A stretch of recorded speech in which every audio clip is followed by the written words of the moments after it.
are special by Max Lucado. Mama, what is it? Okay, the Wemmicks were small wooden people. All of the wooden people were carved by a woodworker named Eli. His workshop sat on a hill overlooking their village.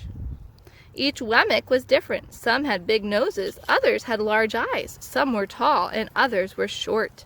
Some wore hats, others wore coats, but all were made by the same carver, and all lived in the village.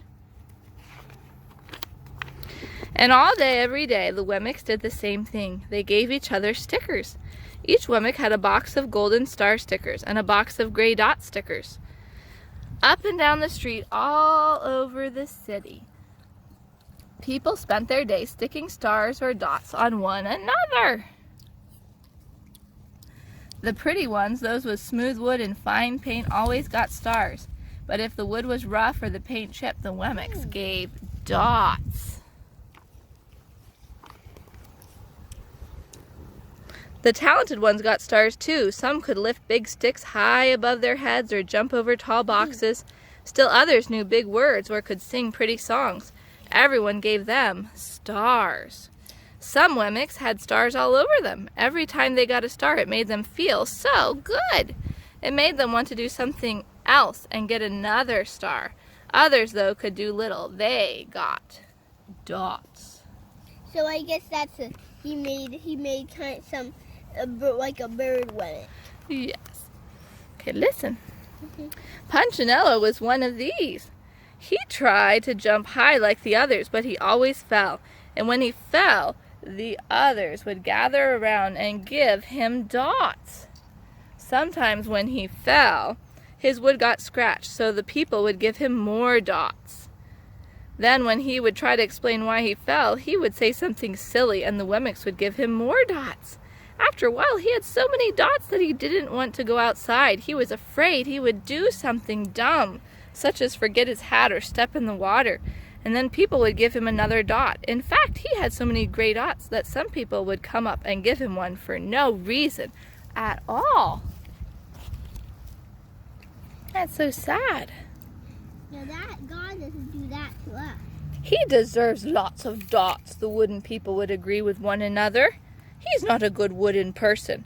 After a while, Punchinello believed them. I'm not a good Wemmick, he would say. A few times he went outside. He hung around other Wemmicks who had lots of dots. He felt better around them.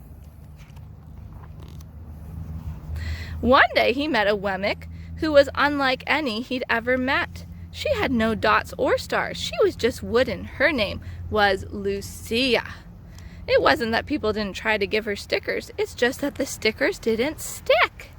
Some of the Wemmicks admired Lucia for having no dots, so they would run up and give her a star. But it would fall off. Others would look down on her for having no stars, so they would give her a dot, but it wouldn't stay either.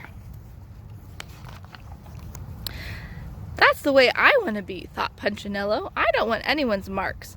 So he asked the stickerless Wemmick how she did it. It's easy, Lucia replied. Every day I go see Eli. Eli? Yes, Eli, the wood carver. I sit in the workshop with him. Why? Why don't you find out for yourself? Go up the hill, he's there. And with that, the Wemmick, who had no stickers, turned and skipped away. But will he want to see me? Punchinello cried out. Lucia didn't hear, so Punchinello went home. He sat near a window and watched the wooden people as they scurried around, giving each other stars and dots. It's not right, he muttered to himself, and he decided to go see Eli. Oh, what's going to happen? He walked up the narrow path to the top of the hill and stepped into the big shop. His wooden eyes widened at the size of everything. The stool was as tall as he was. He had to stretch out his tiptoes to see the top of the workbench. A hammer was as long as his arm. Punchinello swallowed hard. I'm not staying here, and he turned to leave. Then he heard his name. Punchinello. The voice was deep and strong. Punchinello stopped. Punchinello, how good to see you. Come and let me have a look at you. Punchinello turned slowly and looked at the large bearded craftsman. You know my name? The little woman asked. Of course I do. I made you. Eli stooped down and picked him up and set him on the bench. The maker spoke thoughtfully as he looked at the gray dots. Looks like you've been given some bad marks. I didn't mean to, Eli. I really tried hard. Oh, you don't have to defend yourself to me, child. I don't care what the other Wemmicks think. You don't? No, and you shouldn't either. Who are they to give stars or dots? They're Wemmicks just like you. What they think doesn't matter, Punchinello. All that matters is what I think, and I think you are pretty special.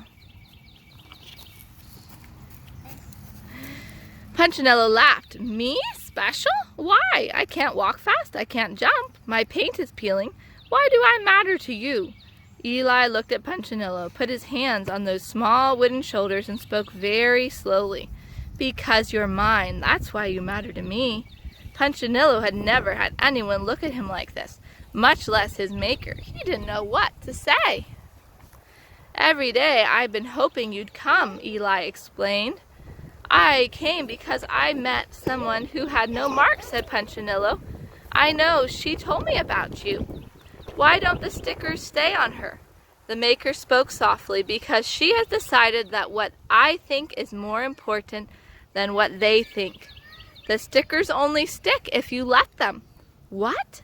The stickers only stick if they matter to you. The more you trust my love, the less you care about their stickers. I'm not sure I understand.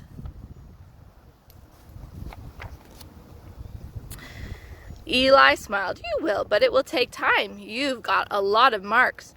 For now, just come and see me every day and let me remind you how much I care. Eli lifted Punchinello off the bench and set him on the ground. Remember, Eli said as the Wemmicks walked out the door, you are special because I made you, and I don't make mistakes. Punchinello didn't stop, but in his heart he thought, I think he really means it. And when he did, a dot fell to the ground. The end.